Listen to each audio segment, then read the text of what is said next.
fruits. We must work on the roots. Kung nais mong maganda maging bunga, dapat may kinalaman ka sa mga kaugatan.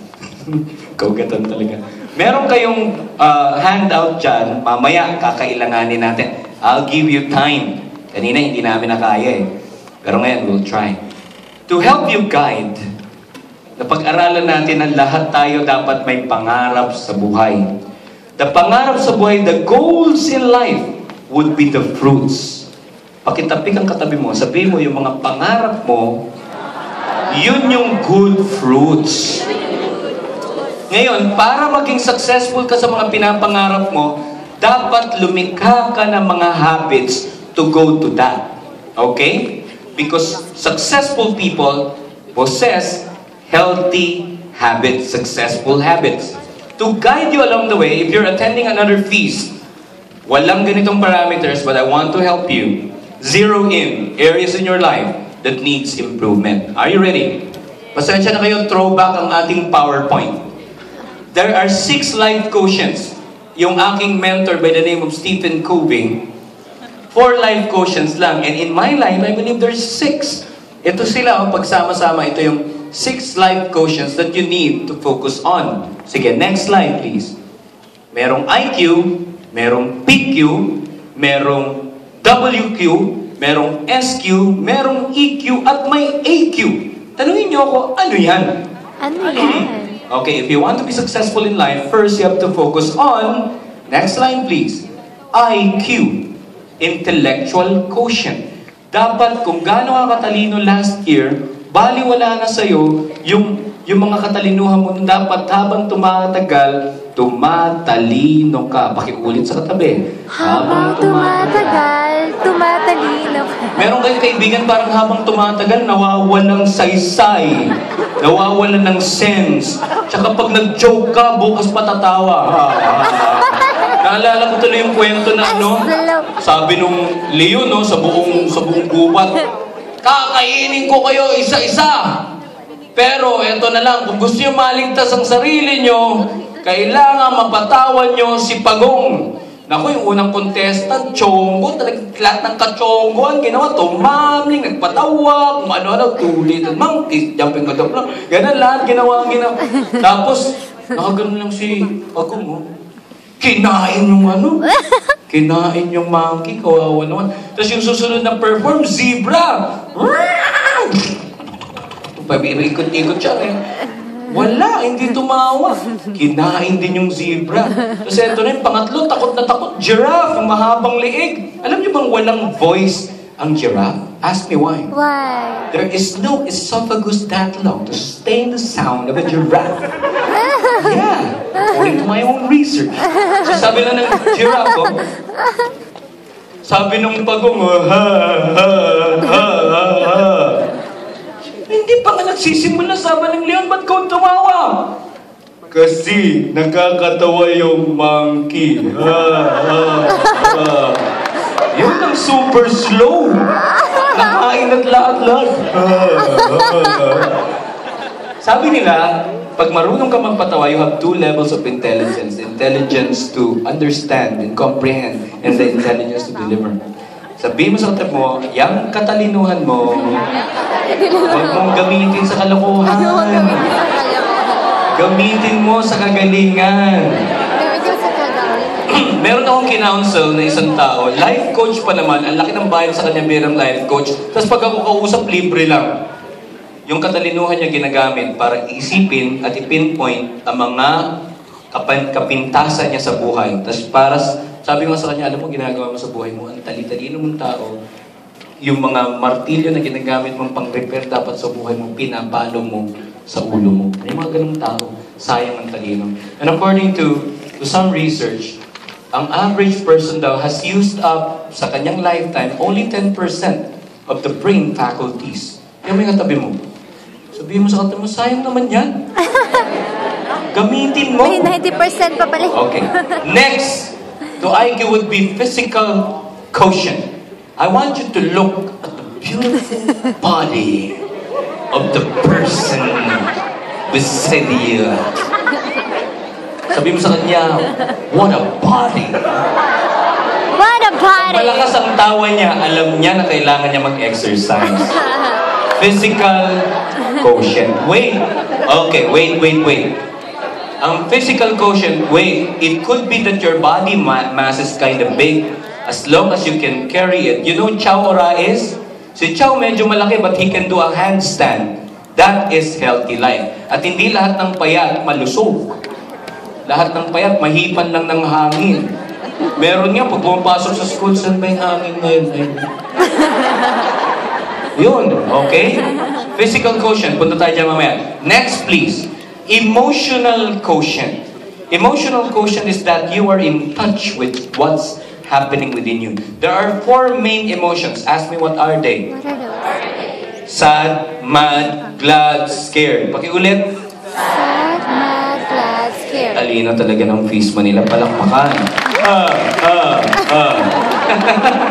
Diba? Kailangan alam mo na gaganap sa'yo. May mga tao kasi masyado silang denial king, denial queen. According to research also, the more you deny your feelings, the more you are a candidate to heart ailment. The secret to a healthy heart is to heal thy heart. Being healthy, heal thy heart. How? Be in touch with what's happening to you. Ano ba emotion mo ngayon? Ikaw lang nakakaalam yan. Pag happy, sabi mo sa sarili mo, happy ako. Pagka wala ka nararamdaman, wala. Pagka naman, excited andyan, crush ko. Sasabihin mo kay Lord, wag sa katabi mo, baka chismis ka pa. Be in touch with your emotion. Ask me why. Because the more you are in touch with your emotion, it will go to your central conscious control of your brain, and the more you are capable of doing and deciding what is positive. Kaya nga may prayer na, Lord, make me an instrument of your peace. Tingnan mo, when there is hatred, let me sow love.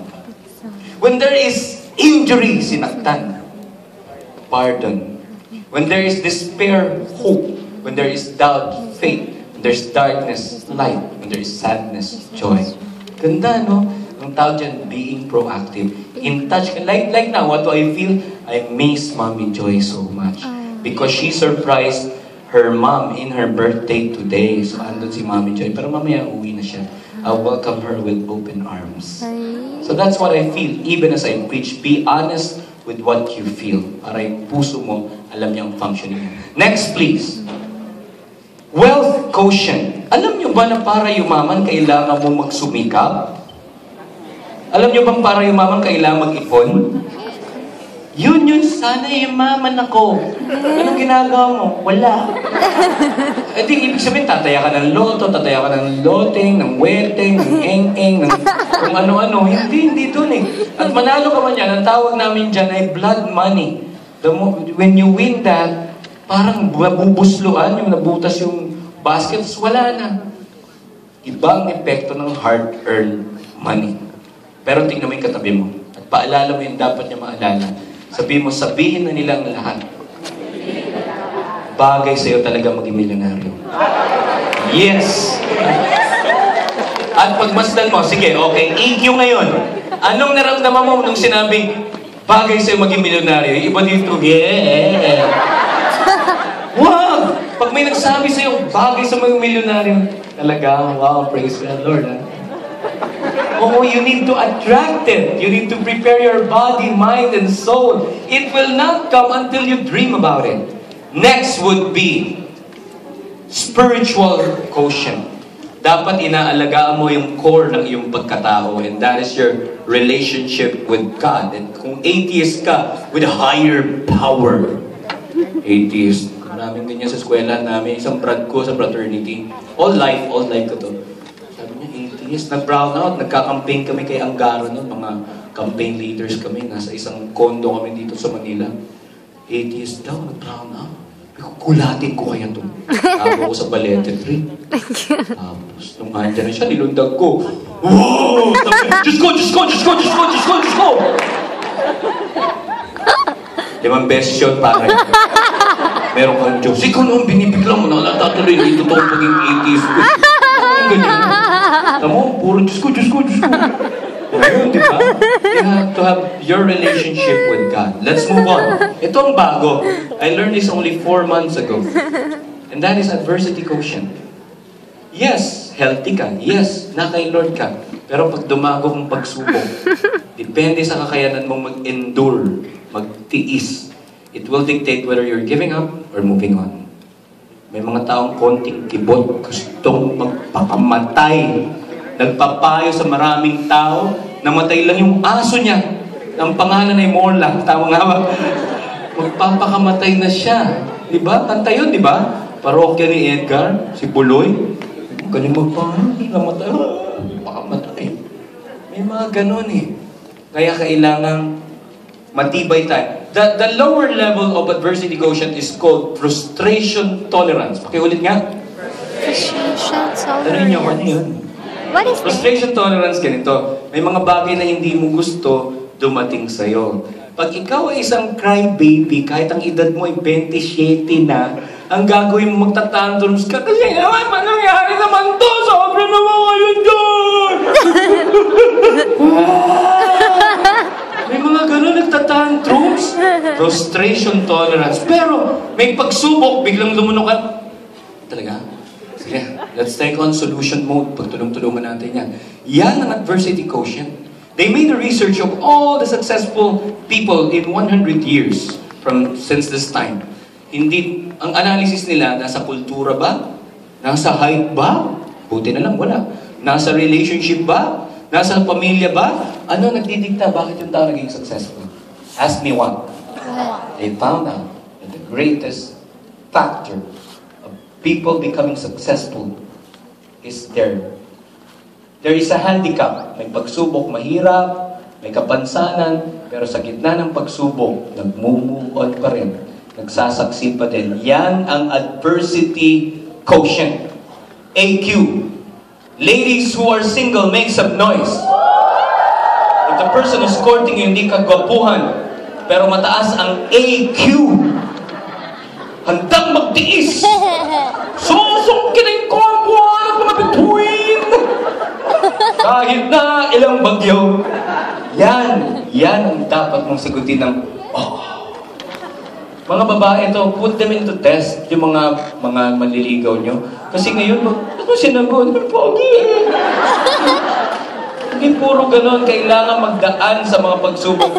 That's the very reason why kami na ni Mami Joy nanilbihan pa rin ako. I want to win her heart.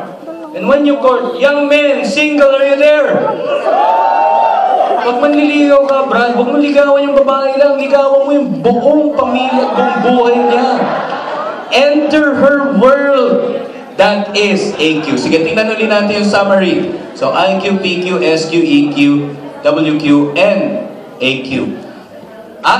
Pakikuha ng inyong handout. Kasi mamaya-maya bigyan ko kayo ng time. Yan ang handout nyo. Kulang ng isa yan pag sinunod natin yung parameters na to. Okay? Mamaya, I will give you time. Okay? See it now? I will show you on the screen my own dreams. Kasi kailangan yung dreams mo, yun yung roots. Pero ano ang roots? Ask me, what? The habits that you do every day. The baby steps that you do in order to achieve your dream. Ang tawag dito, ang tawag dyan sa hawak nyo ay Vision Action Board. Pakiulit nga. The vision is the dream. Yun yung ilalagay mo sa prutas, dyan sa taas. Pero kailangan may i-work ka sa ugat. Yun yung habits. Sabi mo sa kanila mo, habits. Okay, to illustrate, tingnan natin ang aking example. Ito ang aking goal, ang aking dream for my IQ. I have photographic memory. Kailangan present tense yung pagkakasulat nyo. The reason why I can write this, because once upon a time, when I was still in elementary, pag nag-review mga klase ko, tagal mag-review, according to, ako, titingnan ko lang, gets ko na, nakakanood na ako ng cartoons, naglalaro na ako, tapos first honor ako every year. Kaya lang, something happened. Ask me one. Drugs. Because of drugs, parang alam mo, yung kailangan, effortan ko na yung mga bagay para ma-capture yung mga moments. And I think I'm now improving by God's grace. Okay? I want to bring back the photographic memory. Yung pag tinanong ka, what in the world is science? Science of vast accumulation of knowledge and facts added to by each generation and passed on to the next. That the only encounter when I Gettysburg Address, 7 years ago, our fathers brought forth on this continent a new nation, conceiving liberty and dedicated the proposition to all men are created equal. Now we are here, yung parang ganun, any time at the point of your life, you could say it because you have photographic memory. Yun yung goal ko. Pwede yung gayahin, pwede rin iba for your IQ. Pwede naman yung magaling na ako sa algebra. Ganyan. Bahala kayo anong goal nyo sa IQ nyo. Yung, I could quote quotes by memory. Okay. Paano ko gagawin yan? Ito ang aking decision. I read 2 books and reflect on 1 good movie a month. Ganito para realistic. So, babasa akong libro. Isang madali. Pag gusto mo yung libro, masarap basahin. Di ba? Pero isang mahirap yung paaduguan ng ilong.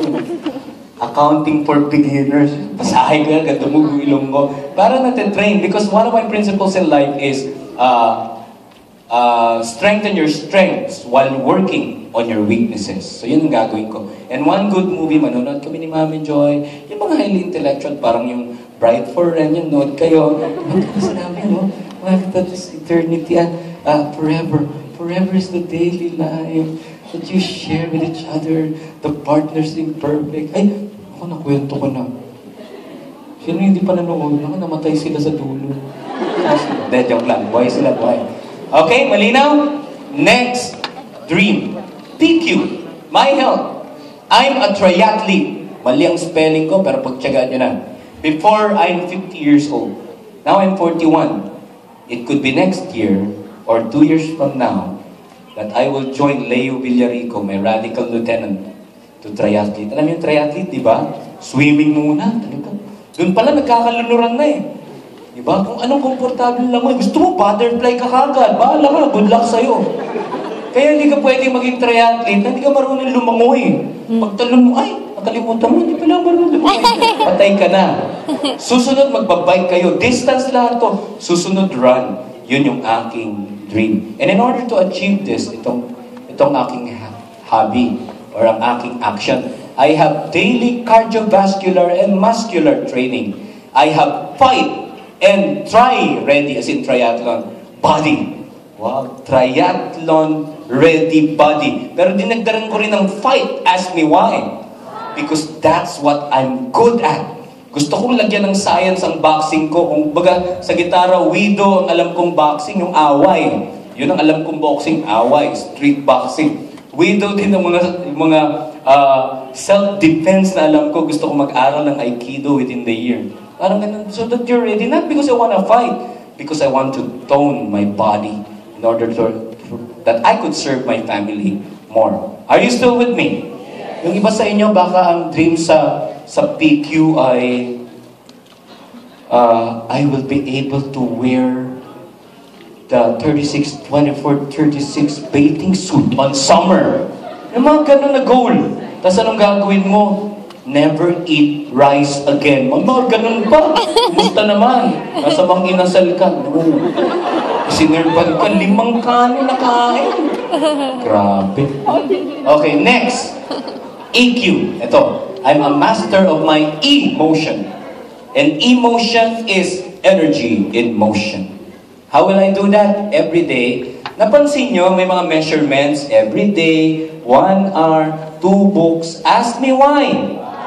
Because what gets measured can be maximized. Pakiulit nga. What gets measured can be maximized. Beautiful. Lahat ng kaya mong i-measure, mama-maximize mo. Kaya lagyan mo siya ng parameters na gano'n. Every hour, I get in touch with what I feel. Dapat niya every moment eh. So, halimbawa ngayon, ano ba? Yun, sinabi ko na sa'yo, yung nararamdaman ko. Dapat maging honest ka, honesto sa iyong nararamdaman. At ihain mo to kay Lord. What I feel, and I'm always fully engaged at every person that I'm in contact with. Pag may kausap ako, parang ngayon, nalate ako. Tumakbo ko mula Boncho hanggang dito. Because I'm fully engaged with the person that I am speaking with. Everybody deserves to be stopped for. Si Lord nga, hinihintuan niya yung mga tao, di ba? Tingnan mo yung katabi mo. Pag busy ka ba, hihinto ka ba para dyan? Naks na, no?